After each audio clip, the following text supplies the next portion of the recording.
Hello everybody, today we talk about what is the perfect cinematic look. When you're producing a commercial music video, you're in your process of creating your visuals and a concept, and then you think, okay, what would be the perfect look for this video? Then you stop on the problem, okay, this scene feels like this way, this scene feels like more this way. So you now consider, should I go for this look or for this look? I'm going to show you a commercial today which explains and show you it doesn't matter. You can change and switch your emotion, looks, lenses, cameras from scene to scene when it supports your story. Let's go. This is the first scene we're looking at, and this scene feels very soft, dark, but also more like a sunset feeling.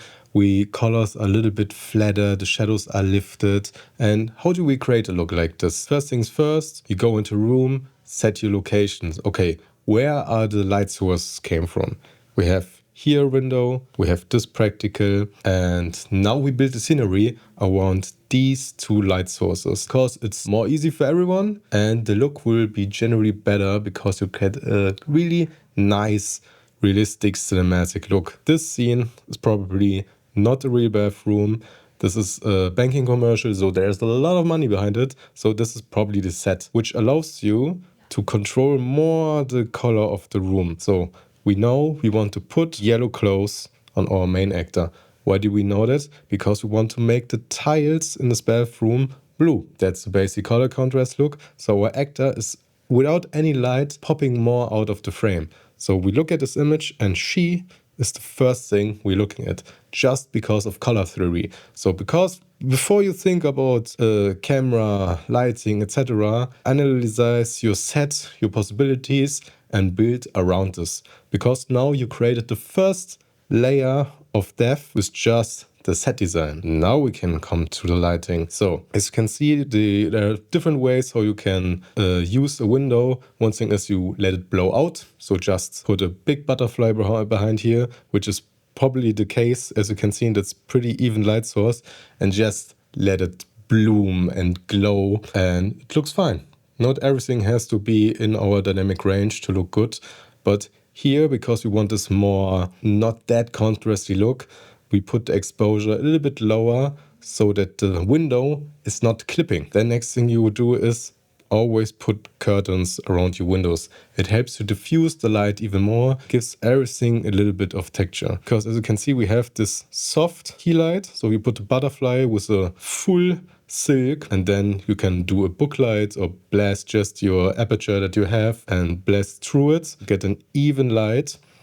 And what they probably also done here, because this light will go pretty much only in this direction and make soft light all around here, but I think it's a bit spotty here and also around the curtains, which also could mean, because everything would look too flat, that they put something like a 600D besides the butterfly and use the hard light and shined it through the wall to get a little bit of more texture and exposure on the background to lift her silhouette a little bit more. And that's also pretty much everything that lit her. We only have this big key light. Because of the size, it's pretty soft, and we get a nice wrap around her face, and which doesn't need any fill light.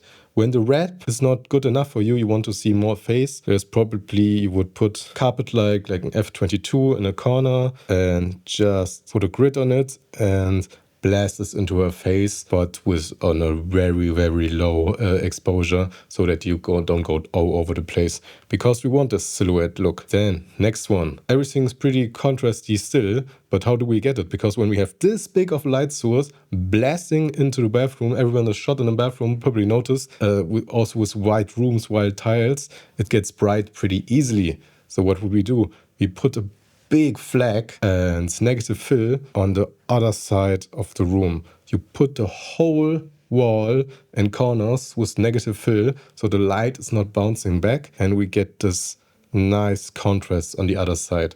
So basically we just have two lights that we work with. We have the butterfly with your light of choice. It could be anything. You can put several sky panels, can bounce your aperture X226 into a bounce and then to the diffusion. So there are different ways. It all depends on how soft and clean you want the scene to be. Then the next thing is just your negative fill.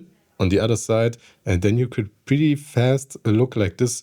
It feels like, I don't know if it's glow, bloom. There could be a bit of haze in the room because she looks really flat, but this could also be something is flaring in the scene and it just lifts her shadows. Then they have this practical also in the wall, which I think looks a bit dominant. I would put it a little bit down, but maybe it was not possible. And this is a relocation, and sometimes not all light sources have this really nice E27 mount that you can put bulbs in there. So you just have to go with the light that they have, and then in post you will put it a little bit darker. But probably you can see it looks really funny. Maybe they put a foil in there to diffuse this and darkens a little bit, but we don't know. I would probably just a little less saturation for my taste would be good. But who I am to judge? This is their project. They probably thought more about it than I am, so it's good. Another little secret, it's not a detail here, is also the yellow towel to grab the color from her outfit. Really adds to balance in the whole shot, because you don't want to make everything feel just blue or orange. You always have to compensate a little bit these other colors. This is a different scene from the location, from the commercial. As you can see, this look has nothing to do with the shot from before, because the energy here is completely different. This little washed out look with soft shadows wouldn't suit this extreme feeling that we're going with it. So what we do, we go for a contrasty, punchy look. What they did here, they put this big light panels, probably just put Asteras or a big LED stripe that they custom made in there and turn it red. Then we have this basically blue light from these e-scooters. Then they put also a little halo around them with a light, which also really cool, breaks a little bit the red color. And now we get blue, deep blues, bright blues and deep red colors. Also it's a really nice color combi, which looks really cool in my opinion.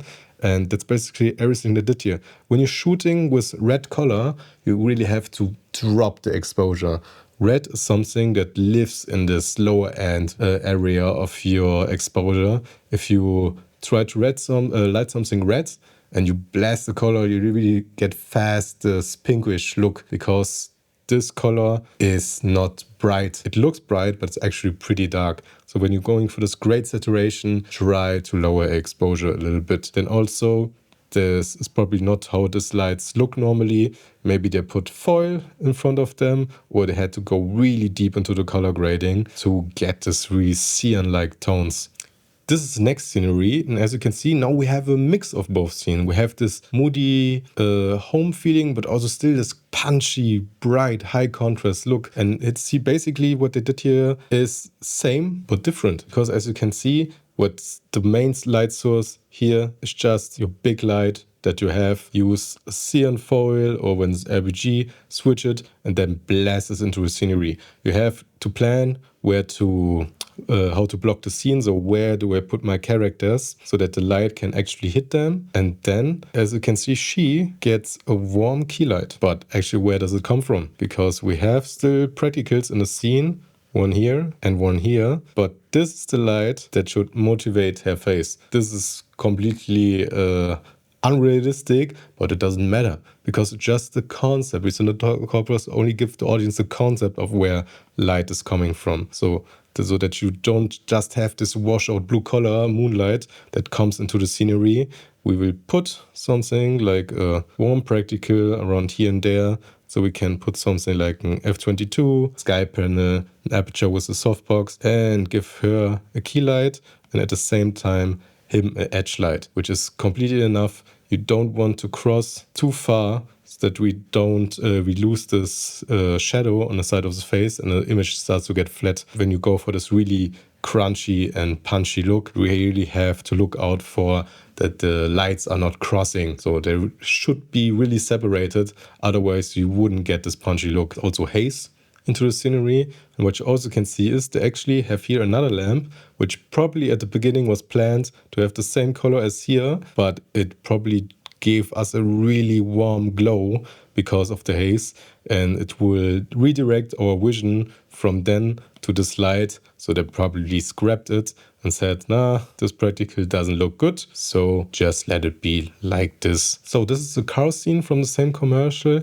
And I think these are really annoying to do because you underestimate how dark it is in a car when you want to keep the exposure from outside. So what you do, you place your camera here on your car rig or on your trailer, it depends. So here it looks like it could be on a tripod with a longer lens. Imagine we're on a tripod, 75 millimeter. So focus on her. Now we drop NDs until we have a nice exposure from the outside.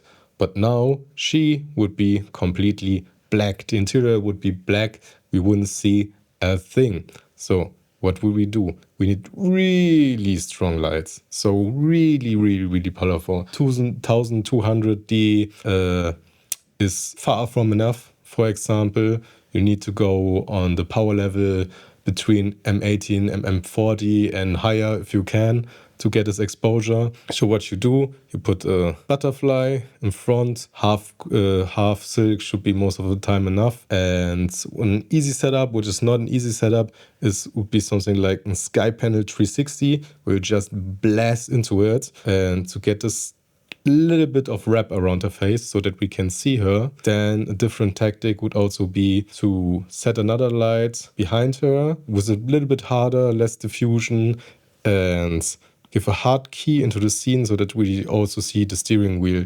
As you can see, this light face coming from here, but on the steering wheel, the light clearly comes from here. So because at the end of the day, the car is the most important thing in a car commercial, so we have to see a little bit in there. So then the last thing you always do is when you don't, light bounces too much, you still add a black neck on this side, then you should be good. So otherwise, also possibility is to I put a bounce spot sometimes in here so that the light is coming from here. Also gives a little bit more light into her eyes and the whole scene looks cleaner. But you can actually see on the back of her head how dark the scene normally would be. So if you enjoyed this video, I really would appreciate a subscription from you. Here's daily upload. I'm Marco Manueli and see you next time.